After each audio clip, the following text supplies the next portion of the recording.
म्हणजे गुढीपाडवा हा सण उद्यावर येऊन टेपलेला आहे। मात्र असं असलं तरी आखाती देशात सुरू असलेल्या युद्धाचा थेट परिणाम आता व्यावसायिक सिलेंडरवर या ठिकाणी झळ बसलेली आहे आणि त्या झळाचा परिणाम आपण जर बघतो तर जळगाव शहरातील अनेक दूध डेअरी चालकांना देखील या ठिकाणी बसलेला आहे। अवघ्या काही तासानंतर गुढीपाडवा हा सण या ठिकाणी येणार आहे। मात्र असं असलं तरी व्यावसायिक सिलेंडर वितरण या ठिकाणी बंद झाल्यामुळे दूध डेअरी चालकांना देखील मोठ्या अडचणीचा सामना या ठिकाणी करावा लागत आहे। गॅस सिलेंडर नसल्यामुळे दुधापासून तयार होणारे जे पदार्थ आहे आणि जे ऐन गुढीपाडव्याच्या दिवशी तयार होणारे जे पदार्थ म्हटलं जातं म्हणजे श्रीखंड, आम्रखंड याची देखील मोठ्या प्रमाणात मागणी या ठिकाणी होत असते।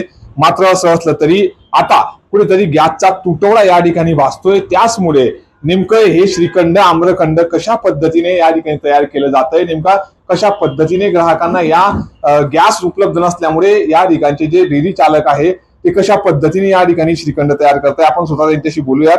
दादा काय सांगाल, एकीकडे व्यावसायिक सिलेंडर मिळत नाही, या खाली देशामध्ये जे युद्ध सुरू आहे त्याचा परिणाम डेअरी चालकावर झाला आहे का, काय सांगाल? 100% झालेलाच आहे परिणाम। आणि परिणामपेक्षा काय झालं की फक्त गॅस तुटवडा एवढ्यावरच थांबलेला नाहीये, प्लास्टिकचे कंटेनर सुद्धा याचे जे ते वाढलेले आहेत, त्याचे सुद्धा दर वाढलेले आहेत। आता 15 ते 30% दरवाढ झालेली आहे। परंतु आम्ही सगळ्यात महत्त्वाचा पाठ आहे की तुटवडा जरी असला आम्ही श्रीखंड यावेळेला त्या प्रोपोर्शनमध्ये बनवू शकलेलो नाहीये। परंतु आमची एकच इच्छा आहे की ही जी काही झळ आहे भाववाढीची आता ती त्वरित गुढीपाडव्यासारख्या गोड सणाच्या दिवशी आम्ही ती ग्राहकाला ती झळ पोहोचवायची नाहीये। म्हणून आम्ही हे ठरवलं की आम्ही ते जुन्याच दरांमध्ये त्यांना विकणार आहे। त्याच्यानंतर 2-4 दिवसात आम्ही त्याची दरवाढ होईल, जशा प्रोपोर्शनमध्ये जे काही खरेदी होईल त्या हिशोबाने दरवाढ होईल। आणि आम्ही प्रयत्न हा करतोय की गेल्या वर्षाच्या प्रोपोर्शनमध्ये यावर्षी डिमांड जास्त आहे, परंतु प्रत्येक ग्राहकाला थोडंफार काय असेना पण ते सगळ्यांना श्रीखंड मिळावं म्हणून आम्ही 2 किलो घेणाऱ्याला सांगू बा तुम्ही 1.5 किलो घ्या, किंवा 1 किलो घेणाऱ्याला सांगू अर्धा किलो घ्या, जेणेकरून सगळ्यांचेच गुढीपाडवा हा चांगल्या रीतीने साजरा होऊ शकेल। निश्चित आपण जर बघतो जिल्ह्याभरात नाही तर गेल्या अनेक जिल्ह्यामध्ये तुमचे श्रीखंड पदार्थ जात असतो। मात्र यावेळेस गुढीपाडव्याला मोठी मागणी देखील त्या ठिकाणी असते। आता जसं तुम्ही बोललात की प्रत्येक वेळेस 10 ते 15% या ठिकाणी जास्त पद्धतीने आम्रखंड, श्रीखंड बनवावं लागतं। मात्र यावेळेस पहिल्यांदाच या ठिकाणी गॅसचा तुटवडा तुम्हाला या ठिकाणी भासतोय। आता तुम्ही ग्राहकांपर्यंत तुमचं श्रीखंड कसं पोहोचवाल का, त्याच्याबद्दल या ठिकाणी काहीतरी कमी पडणार आहे? नाही, आम्ही जेवढे आमचे ग्राहक आहेत बाहेरचे, जेवढे आउटलेट्स आहेत जिल्ह्याभरातले, 2 जिल्ह्यात जेवढे आमच्या लोकांचे आहेत, त्यांना जवळजवळ आम्ही माल आधीच त्यांना सांगितलं तुम्ही स्टोअर करून घ्या तुमच्याकडे, कारण नंतर आम्ही ते देऊ शकणार नाही आणि आमच्याकडे शॉर्टेज आहे। आणि आता जो इथे नवी पेठेत आमचा जो डेअरीचा व्यवसाय आहे, श्री सरस्वती डेअरी म्हणून, तिथे सुद्धा आमच्याकडे खूप सेल असतो, त्या एक दिवस आधी आणि एक दिवस नंतर म्हणजे गुढीपाडव्याच्या दिवशी।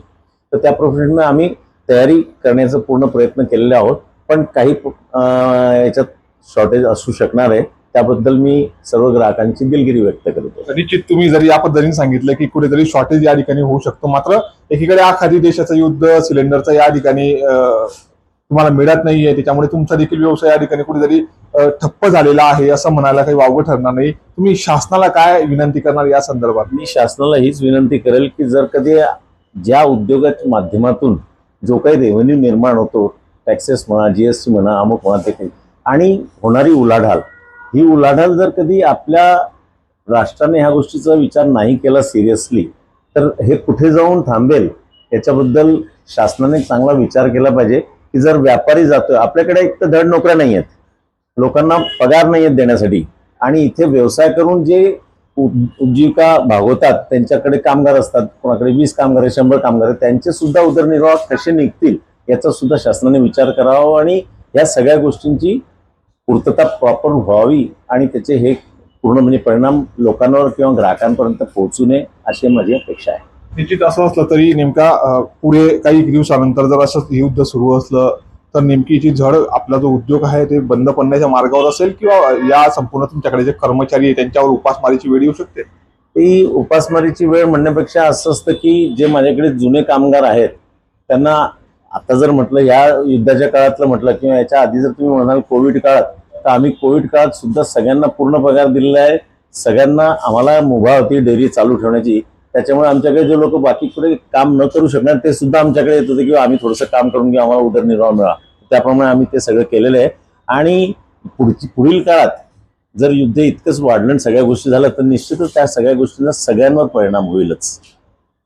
त्याच्यासाठी शासनाने काहीतरी ठोक मार्ग काढला पाहिजे की जेणेकरून आज माझ्याकडचे करणारे कामगार जे आहेत त्यांचेही उदरनिर्वाह आणि सोबत आम्ही सुद्धा हे सगळं जे करतो आहोत तर त्याचा सगळ्यांवर मार तर पडणार. आफ्टरऑल या सगळ्या गोष्टींची इकॉनॉमीवर फरक पडणारच आहे. तर त्याच्यासाठी शासनाने काहीतरी विचार केला पाहिजे आणि ह्या गंभीर गोष्टींकडे लक्ष द्यायला पाहिजे. निश्चितच ह्या होत्या डेअरी चालकाच्या प्रतिक्रिया की येणाऱ्या काळात जर हे युद्ध थांबलं नाही तर नक्कीच उपासमारीची वेळ येऊ शकते आणि जे व्यवसाय आहे ते कुठेतरी या ठिकाणी डबघाईत जाऊ शकतात. मात्र असं असलं तरी गुढीपाडव्याच्या या गोड सणासुदीच्या काळात कुठेतरी आम्रखंड असेल, श्रीखंड असेल, आम्ही पूर्ण ग्राहकांपर्यंत पोहोचवू शकणार नाही. हे कुठेतरी 150 टनापर्यंत या ठिकाणी मागणी असताना आम्ही 100 किलोच या ठिकाणी 1000 किलोच आम्ही या ठिकाणी श्रीखंड आम्रखंड पोहोचवू शकतो अशी देखील दिलगिरी या ठिकाणी व्यक्त केलेली आहे. मात्र असं असलं तरी येणाऱ्या काळात राज्य सरकार असेल किंवा केंद्र सरकारने यावर तोडगा काढावा जेणेकरून उपासमारीची वेळ कर्मचारी असेल किंवा उद्योग व्यवसायावरती या ठिकाणी होणार नाही असंच मत डेअरी चालक यांनी बोलताना व्यक्त केलेलं आहे. नितीन नांदुरकर, न्यूज 18 मराठी, जळगाव.